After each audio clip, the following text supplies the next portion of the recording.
قربانی کے لیے جانور کا بے عیب ہونا ضروری ہے۔ اگر اس کے اندر کوئی عیب پیدا ہو جائے یا عیب پیدا کر دیا جائے تو ایسے جانور کی قربانی کرنا یہ بالکل بھی درست نہیں ہے۔ مثال کے طور پر ایک جانور ہے اور اس کے پیدائشی طور پر کان ہی نہیں ہے، تو ایسی صورت میں اس جانور کی قربانی کرنا یہ بالکل بھی درست نہیں ہوگا۔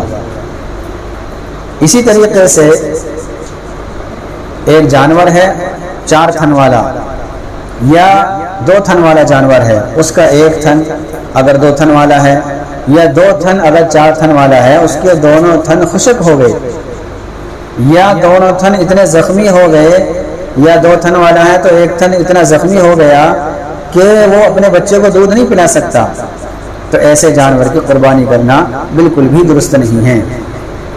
لیکن اگر جانور خصی ہے، اس کو خصی بنایا گیا ہے، تو ایسے جانور کی قربانی کرنا درست ہی نہیں بلکہ افضل ہے۔ اللہ کے نبی صلی اللہ علیہ وسلم نے ایسے جانور کی قربانی کی ہے۔ اس لیے بعض حضرات کا یہ کہنا کہ جانور کو خصی کرنے کا یہ عمل یہ جانور کے اندر عیب کو پیدا کرنا ہے، تو یہ عیب ہی نہیں ہے۔ اگر اس کو عیب مان لیا جائے تو گویا کہ آپ صلی اللہ علیہ وسلم کے بارے میں یہ کہنا پڑے گا کہ آپ نے عیب شدہ جانور کی قربانی کی تھی، حالانکہ عیب شدہ جانور کی قربانی کرنا یہ جائز نہیں ہے۔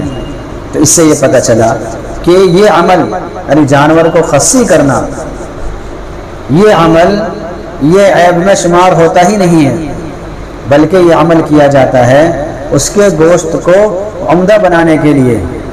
اس لیے ایسے جانور کی قربانی کرنا یہ افضل ہے، بہتر ہے، بلکہ کرنی چاہیے۔